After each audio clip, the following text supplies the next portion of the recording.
biar banyak film yang nonton sehingga varian film kita di Indonesia itu semakin variatif gitu ya.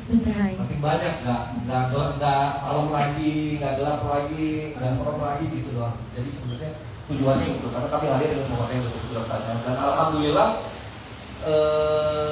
ini jadi film yang sangat menyenangkan yang akhirnya saya kerjakan dan bisa saya selesaikan, dan insya Allah malam nanti pemutaran perdana akan dilakukan di Bandung dan teman-teman yang hadir bisa membuktikan dan menilai sendiri bagaimana hasilnya nanti. Tapi senang banget akhirnya saya bisa menyelesaikan film ini, film yang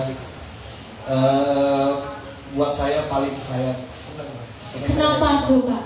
Apa yang membuat film ini menjadi ini tadi yang merasa menjadi bahwa ini film saya senang banget ngegarap gitu. Padahal tadi dibilang ya bahwa hari pertamanya aja sempat jatuh sakit dilarikan ke UGD gitu. Apa yang bikin senang banget film ini tuh Pak? Ya pertama gitu, alhamdulillah karena pertolongan Allah gitu, karena pertolongan Tuhan Yang Maha Esa, alhamdulillah saya bisa melewati si batas terendah saya gitu, melewati batas terendah saya, dan ternyata hasilnya alhamdulillah gitu ya, di luar ekspektasi saya bahkan, karena kerja luar biasa sih Mas Adi, Adin, Nabila, Jeda, juga Titi Harun dan teman-teman cast lainnya serta teman-teman kru yang udah membersamai saya dan percaya kepada saya untuk menahkodai film ini. Alhamdulillah Jomblo bisa bilang menjadi sebuah film komedi, tapi komedi romantis tapi sangat meaningful. Mudah-mudahan jadi gitu, jadi saya buat selalu pengen bikin karya tuh selalu kayak gini. Orang datang ke bioskop udah bayar nonton, selain ketawa, nangis, dia harus bawa pulang apa? Harus dapat insight apa? Itu harus itu jadi pegangan saya. Dan itu dikemas dalam film gimana biar mereka pulang juga ada gitu ya. Iya, sehingga pulang dapat sesuatu gitu ya, dapat insight positif yang bisa dia bawa gitu setelah hahaha menangis, tapi bawa pulang sesuatu yang akhirnya berbekas dan berkesan buat semua yang menontonnya. Itu pengennya sih. Mudah-mudahan harapannya seperti itu. Mudah-mudahan harapannya juga masyarakat Indonesia juga. Jadi tinggal nanti buktikan sendiri ya. Ya betul. Semoga bisa diterima dan terhibur juga ya. Oke.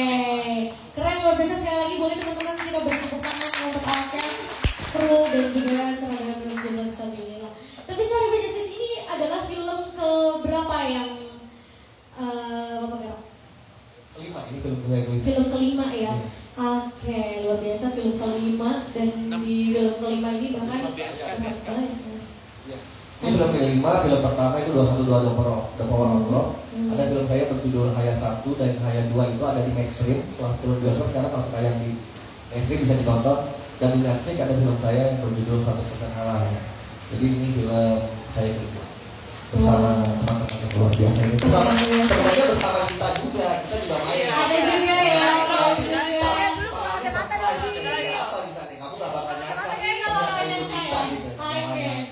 Penasaran sama ceritanya, penasaran sama perannya, bisa langsung nonton aja 14 September 2023 di bioskop kesayangan kalian. Oke, dari teman-teman Alkes nih ya, selain sebelum film ini ada nggak sih kalian punya pengalaman lain yang dimana kalian ingat sampai sekarang bahwa ternyata terjun di industri musik itu nggak mudah loh. Ada karakter yang harus kalian bangun, ada pesan yang pengen kalian sampaikan ke penonton. Ada nggak sih yang mau disampaikan mungkin dari Aji dulu atau Adi dulu atau Nabila? Jadi boleh siapa tuh? Kenapa coba ulangi? Jadi ada nggak sih apa ya, maksudnya sesuatu hal proses yang lo ingat banget sebagai aktor yang ngebawa karakter lo sendiri, tapi lo juga berperan dengan orang lain yang ingin penonton juga sampai gitu pesan yang lo sampaikan dari peran lo sendiri. Ada nggak sih? Yang paling berkesan. Lo main film sama saya paling berkesan, tapi lo tadi main film sama gua doang deh. Tapi serius berarti udah lama juga main bareng sama Justice ya? Karena saya dikontrak mati sama dia. Mahal saya kalau keluar PH nggak boleh sama dia, diomelin. Baru saya beberapa kali keluar PH diomelin. Jadi udah aja kayak kontrak mati aja. Oke, balik lagi ke pertanyaannya. Pernah nggak sih pengalaman apa atau paling berkesan? Pernah, gua inget banget. Gua kan orangnya nggak ngerokok ya. Oke. Gua pernah disuruh casting ngerokok. Itu baru casting padahal ya? Baru casting. Oke. coba lu ini buka rokok. Diderek padahal casting diderek buka rokok, ambil, nyalain, isep, habis itu lo santai, bengong. Fales nih. Perkara ngerokok aja gua fales. Perkara ngerokok aja itu fales. Iya, ada bener. loh ya. Ada loh ya. Tapi itu berarti pertama kali lo nyobain ngerokok langsung casting tuh kayak apakah nggak batu kah? Apakah nggak gimana? Enggak sih, enggak. Banget. Ya? Cuman ya fales aja gitu. Fales aja. Gak bisa gua nyambut rokok, nyalain, isep, terus kayak ngopi gitu. Lo tidak menemukan nikmatnya di situ. Iya, gua fales tuh di rokok tuh. Bener. Udah abisnya nggak jadi, nggak dapet. Nggak dapat akhirnya ya. Iya, padahal waktu itu kenapa disuruh gitu? Karena waktu itu gua masih brewokan, gondrong, ya kayak penampilan gua kayak biasanya. Disuruh casting lah itu, nggak bisa. Padahal sebenarnya ini kata castingnya ini udah cocok banget nih ya pada karakternya, tapi tiba-tiba nggak jadi perkara ngerokok itu males gitu ya. Oke, itu yang paling berkesan kali ya. Oke, untuk Nabila sendiri ada nggak?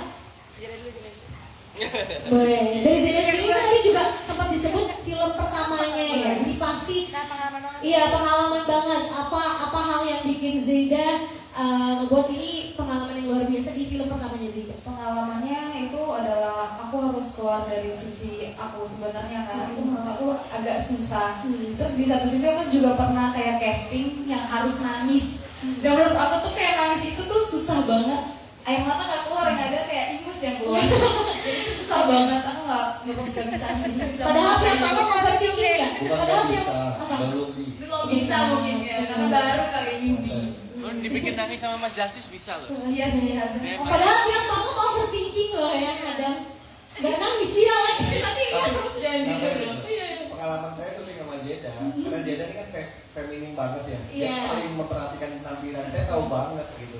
Sedangkan Jeda kan dia harus berperan tomboy kan. Iya. Kulitnya tuh harus gelap. Sedangkan ketika makeup saya tahu Jeda tuh diam-diam makeup sendiri gitu. Serius, saya itu ditacap sama. Kan saya bilang gimana caranya, ya film itu harus begitu ya. Dia bilang film itu harus yang ketika Jeda tadi bilang kok kayaknya kayak bukan gua deh, berarti itu dia berhasil sebenarnya memerankan karakter dia. Karena dia keluar, karena dia tidak sedang menjadi dirinya, dia sedang menghidupkan. Ngasih kunci di film kan kayak gitu, kalau teman-teman yang punya passion atau nanti atau mimpi ingin jadi perjalanan paling aktor adalah aktor. Menjadi aktor itu adalah seni menghidupkan karakter. Jadi ya ketika udah masuk di set, kayak tadi kalau kalian nyablak itu saya suruh-suruhnya kalau misalnya Nabila harus actingnya yang mau disuka bersama, saya minta jangan teman-teman jangan ngambil, jangan bercanda dulu. Karena Nabila tahu kan tenggorokannya nggak ada uratnya kan. Iya. Di lokasi film itu on terus gitu ya Pak ya. Jangan di film itu kayak gitu, nanti kalau lihat teman-teman lihat Nabila bisa kayak gitu mungkin nggak percaya karena bukan Nabila tuh, kan kayak gitu. Tapi di film ini gue bisa. Ya makanya gitu, ketika teman-teman nonton, bukan Nabila tuh, berarti benar, itu Anissa, bukan Nabila. Betul. Justru berhasil ya. Kayak betul juga kayak Imron, kayak dia pertama datang, waktu Imron lagi reading, pertama datang proses reading, saya ingat benar, Imron tuh yang masih, tahu diam, karena memang tabiatnya dia anak baik banget, saya tahu. Sedangkan dia harus anak burong, anak jangka, anak jaksel, yang kayaknya selengean, agak-agak sokong, terus begitu. Saya sampai bilang ke dia, mulai hari ini di detik ini kalian bukan lagi Mas Adi, bukan lagi Adi, bukan lagi Jarum, bukan lagi Nabila, tapi udah namanya ada kamu masing-masing. Dan yang paling berat buat dia adalah ketika saya suruh manggil Mario itu Bang dan ngomongnya gua lu. Nah, karena dia tipe orang yang hormat banget gitu Bang, karena jauh banget kan sama Mas Mario tuh. Iya. Umurnya jauh banget sama dia kan jauh. Dia harus manggilnya ngomongnya udah nggak boleh saya Bang, harus ngomongnya harus gua lu gitu. Harus gua nggak pengen dengar lu ngomong lagi saya, gua nggak pengen dengar lu banyak dia pokoknya harus gimana caranya ngoceh terus dia harus ngomongin pokoknya lu ngobrol apa aja. Jadi waktu proses reading itu bukan cuma proses di mana teman-teman itu menghayati dan menghafal naskah, tapi disitulah proses di mana teman-teman udah ganti baju dari pakaian menjadi Mas Adi harus berubah jadi Imron, Adi harus berubah jadi Ali, Anissa harus berubah, Nabila harus berubah jadi Anissa. Jadi buat teman-teman pecinta film Indonesia, inilah saatnya teman-teman di mana harus menghargai karya film-film Indonesia. Kalau film ada, film Indonesia bisa maju karena proses pembuatan sebuah film itu bukan proses yang sangat mudah dan prosesnya juga sangat mahal. Kira-kira kayak gitu. Betul. Jadi sekali lagi ya. Jangan nonton bajakan. Iya, jangan. Dan nonton bajakan pokoknya dukung nonton dan support selalu karya terbaik dari Indonesia ya. Jangan lupa biar kita terus gak pernah bosan, gak pernah capek untuk berkarya terus ya. Betul, dari perannya dan juga dari sutradara juga biar gak capek dan bosan terus untuk ya, berkarya. Oke, mungkin itu tadi pertanyaan dari saya, banyak banget yang mulai dari jomblo, status, sampai tadi udah ngebahas filmnya. Mungkin nanti dari teman-teman akan nanyainnya tentang apa, kita langsung tanya aja kali ke audiens. Mungkin teman-teman yang hadir siang hari ini yang ada di warung Stick and Shake, ada yang mau nanya ke sutradaranya atau pemainnya? Boleh, mic-nya boleh dibantu mungkin sama timnya. Oke. Kita kenalan dulu, namanya siapa dan dari mana? Boleh berdiri biar terlihat. Oke. Assalamualaikum warahmatullahi wabarakatuh. Waalaikumsalam. Makanan saya Bagja, saya dipilih di sini. Selamat malam. Terima kasih sudah datang. Pertanyaan saya satu sih. Ini film ini harapannya supaya penonton itu jomblo. Oke, itu banyak yang ditanya juga ya. Oke. Terima kasih. Oke, terima kasih Bagja ya dari Bandung. Ini mungkin banyak juga pertanyaan dari teman-teman di sosial media atau mungkin yang nanya langsung ke pemainnya. Ini tuh gimana sih filmnya? Karena namanya Jomblo Visabilillah, apakah ngajak orang jadi jomblo atau seperti apa? Boleh dijawab dari siapa mungkin? Oke, Jadi sebenarnya kalau jomblo visabilillah itu kan visabilillah dalam Arab itu di jalan Allah ya. Jomblo di jalan Allah. Sebenarnya ini bukan ngomong soal ngajak orang bagaimana jomblo, ya bukan bagaimana jomblo yang baik atau tidak baik, bukan. Tapi film ini secara sederhana sebenarnya bagaimana mengajarkan berusaha ingin bercerita tentang bagaimana seharusnya ada 4 orang pemuda dan juga karakter-karakter lainnya dengan segala macam problematika mereka, persoalan hidup mereka, dan utamanya dan persoalan asmara mereka, bagaimana seharusnya mereka buru-buru menyikapi persoalan kejombloan mereka sebenarnya sudah sangat urgent. Yang sangat urgent kenapa? Karena bercerita tentang 4 pemuda yang dalam hal ini nanti ada istilahnya bisa ditonton, bisa kalau takutnya spoiler, yang udah kepala 3 nih, udah 30 tahun lebih. Ada yang sudah 30 tahun, asalnya paling muda lah di sana. Imron itu paling muda lah, 26 tahun tapi belum lulus kuliahnya. Ali seorang laki-laki pengidap claustrofobia, gondrong, brengos, tapi kalau ketemu perempuan cantik tuh takut gitu, kabur, gak berani, masam gitu, teringat dingin dan sebagainya. Terus ada Ricky Harun berperan sebagai Yusuf, karakter laki-laki yang mencintai dalam diam.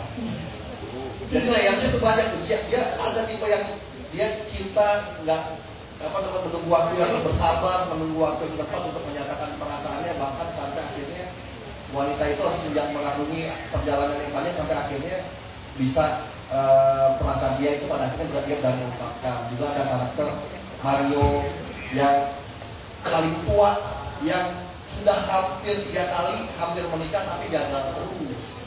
Jadi intinya ini adalah bagi sebenarnya kalau film ini secara renyah dan secara asik ya teman-teman menilai sendiri adalah bercerita tentang bagaimana mereka berusaha menyikapi dan memaknai arti cinta dengan caranya masing-masing. Gitu.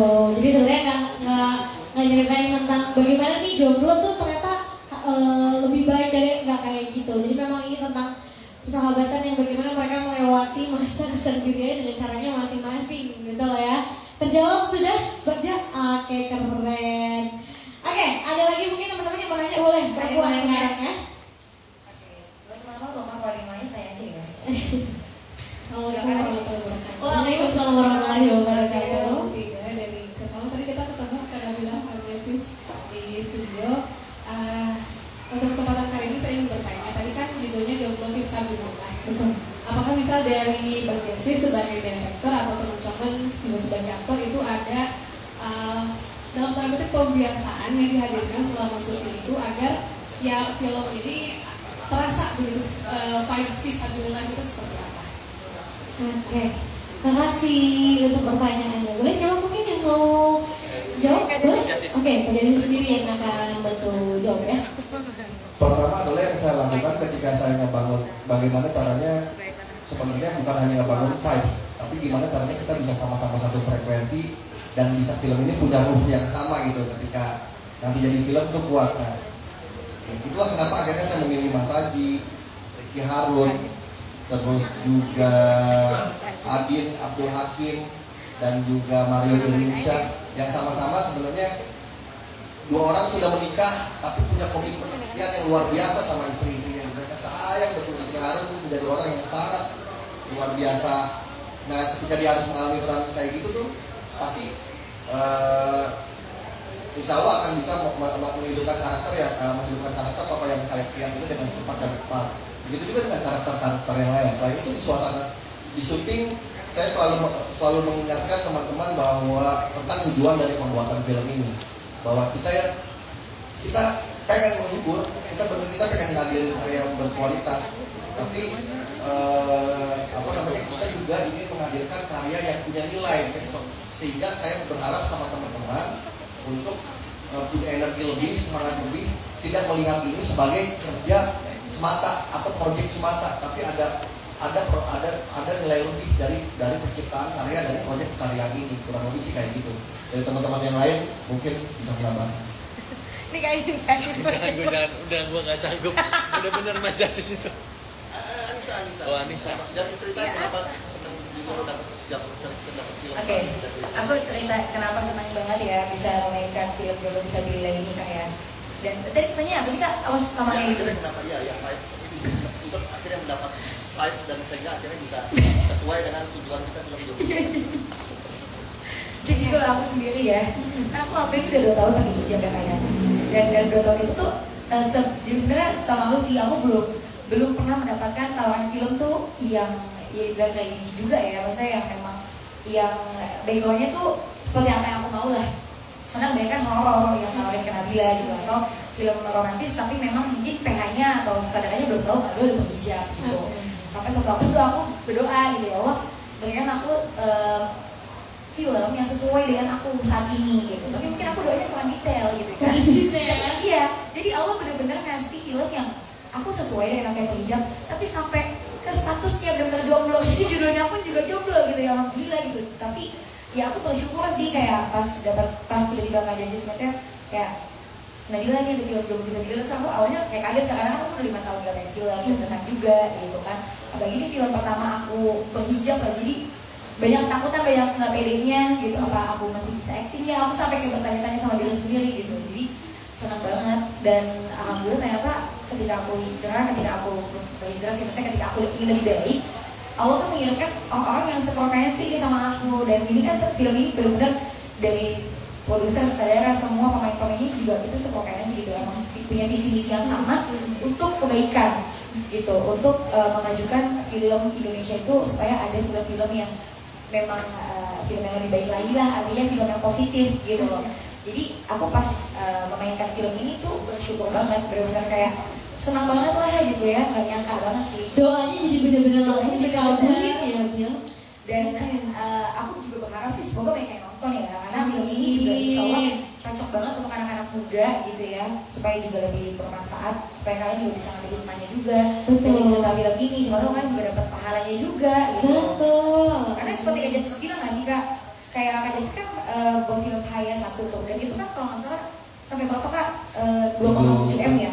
Oh, penontonnya 750.000 waktu itu. Tapi hasil dari film tersebut tuh, oh iya, kita memang ada komitmen selalu dari kalau ada keuntungan di film 10%-nya selalu kita berkomitmen untuk sedekahkan dan menyumbangkan kepada orang-orang yang memang membutuhkan. Dan alhamdulillah memang di film saya 1 dari collection tiket, alhamdulillah ada profit kurang lebih hampir 2,7 M yang kita share gitu. Alhamdulillah. Dan mudah-mudahan semakin yang jika penontonnya semakin banyak ya berarti bisa semakin banyak yang kita bisa berbagi. Jadi memang selalu kita punya konsep berkarya dan berbagi. Jadi buat teman-teman yang menonton juga menonton dan berbagi. Nah, saya juga mau meluruskan nih. Kalau saya nggak pernah paling, walaupun saya selalu bikin film konsep terhadap film-film yang punya nuansa dan nuansa religinya, tapi saya nggak pernah mau nyebut ini film religi. Karena religi itu bukan genre, ya bukan genre, bukan genre. Genre film itu ada drama, horor, terus ada noir, action, nah, terus ada thriller, lebih kayak gitu. Nah, makanya selalu saya menghadirkan sebuah film sadar betul bahwa film itu adalah produk hiburan. Ini film itu harus sangat menghibur. Jadi teman-teman sendiri lah yang bagaimana menilai dan buktikan. Jadi kalau teman-teman merasa enggak kok Pak, Kak Yasir bohong, Kak Yasir tidak menghibur, langsung habis yang datang nanti besok PPG langsung temuin saya dan saya terima kritikan dari teman-teman langsung hari itu. Kalau misalnya teman-teman enggak enak, enggak bagus, enggak menghibur, bohong yang dibuat Kak Yasir, misalnya kayak gitu. Saya sangat menerima kritik dan saran teman-teman untuk saya terus memperbaiki karya-karya saya ke depannya. Tapi tetap harus kritik yang konstruktif ini ya, yang apa namanya? Yang membangun gitu. Tidak mau bukan kritik karena nyinyir, karena nggak suka personal sama saya atau karena idealisme saya gitu ya. Nah, itu saya selalu menitik beratkan bahwa ketika ngomongin ini film religi adalah paling film religi bosan lah apa kayak gini paling gini-gini aja, enggak, saya jamin enggak akan kayak gitu. Ini film drama, komedi romantis, tapi ada nilai, ada pesan dan nilai-nilai yang bisa teman-teman petik. Seperti apa sih? Saya nggak mau banyak ngomong, teman-teman sudah buktikan dan nonton sendiri. Lalu setelah nonton yang hari ini dapat kesempatan peluang diundang atau telah beli tiket untuk screening terbatas, ya, karena itu dalam premier sebenarnya spesial screening di CGV Paris Panjapa malam nanti. Kalian jika terkesan, saya mohon bantuannya agar teman-teman support, sebarluaskan agar film banyak orang yang bisa terhibur dan bisa menyaksikan film ini. Jika tidak sesuai harapan dan sesuai ekspektasi teman-teman tinggal ngomong ke saya karena saya ada di situ besok nanti malam. Terima kasih. Terjawab sudah Kak pertanyaannya, atau mungkin ada yang mau ditambahin lagi dari pemain? Ada yang mau ditambahin lagi? Udah, oke. Dari teman-teman lagi mungkin ada yang mau bertanya. Oke, ini dari Nabila Halik ya pertanyaannya asik. Soalnya tadi udah, apa kalau mau nanya aja gitu. Ada yang mau nanya? Kita guys. Perkenalan dulu, mungkin boleh berdiri kakaknya Oke, boleh perkenalan dulu. Assalamualaikum warahmatullahi wabarakatuh. Waalaikumsalam warahmatullahi wabarakatuh.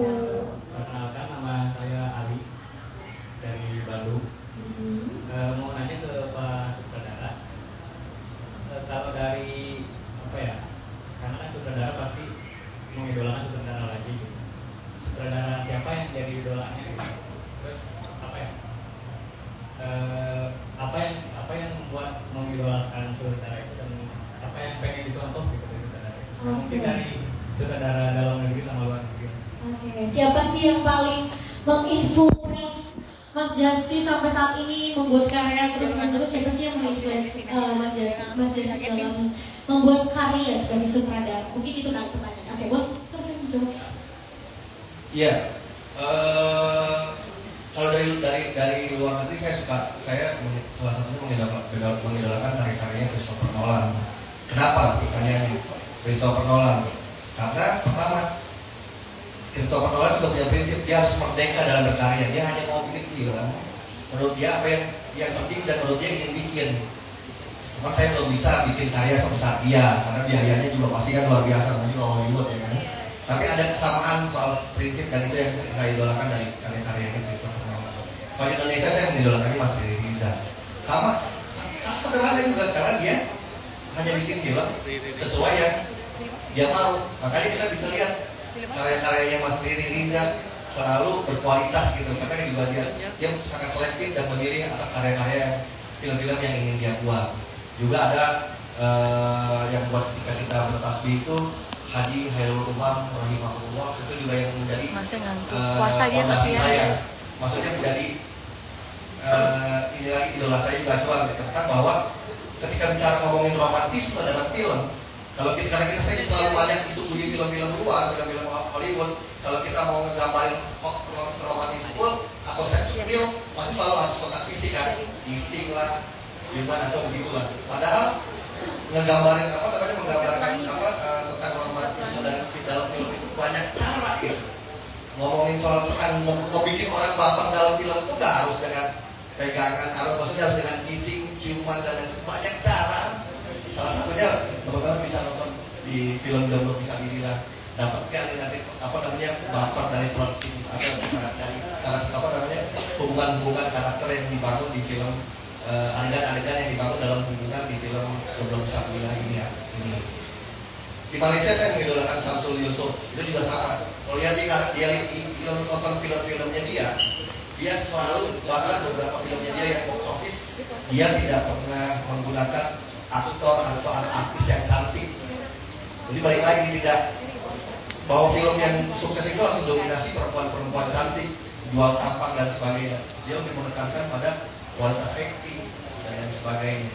Jadi banyak kalau ditanya siapa yang idolakan, karena sampai saat ini saya masih sangat belajar, masih harus banyak belajar.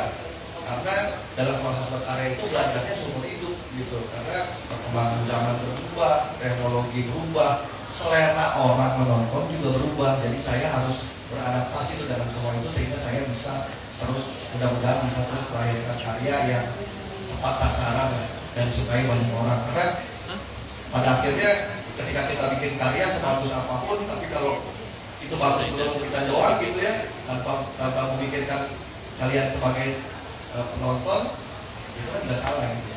Berarti kan itu egois ya. Kurang lebih sih ya.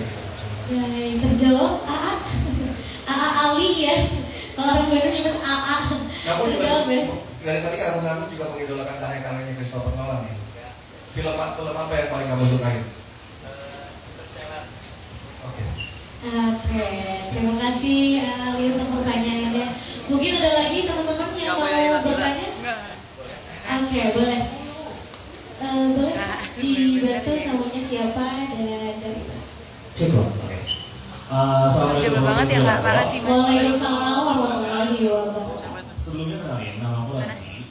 Izin nanya dua hal. Yang pertama ini kan based on novel ya. Yang tadi juga udah ada juga terpampang di Bandre juga. Yang menanya kan perlu kita akui bersama-sama bahwa memvisualisasikan sebuah novel adalah hal yang cukup sulit ya. Bahkan ada beberapa penyesuaian yang memang tidak akan sesempurna novel gitu.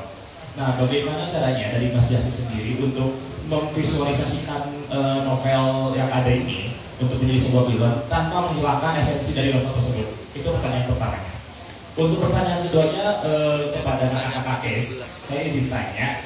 Tadi kan sempat dijelaskan juga oleh Mas Justice terkait tentang beberapa sifat dari teman-teman Kes yang memang sangat berbalik dengan apa yang ada di film Jomblo Serigala ini. Tadi juga kan sudah disebutkan bahwa dari reading dan lain-lain sudah dibentuk kebiasaannya. Nah, apakah ada kebiasaan-kebiasaan di luar dari lokasi syuting untuk memperdalam karakter tersebut? Contohnya seperti saat Jaran Gato yang mungkin mengurung diri sebulan di kamar seperti itu. Mungkin dari teman-teman sendiri pengen tahu dong gitu. Terima kasih. Sama-sama. Wow, pertanyaannya menarik sekali ya. Mulai dari bagaimana cara dalam karakter dan juga tentunya ini based on novel, bagaimana Pak Jati sendiri untuk memvisualisasikannya ke dalam film. Boleh dijawab dulu mungkin pertanyaan pertamanya oleh Mas Jati? Iya, alhamdulillahnya memang kebetulan gini.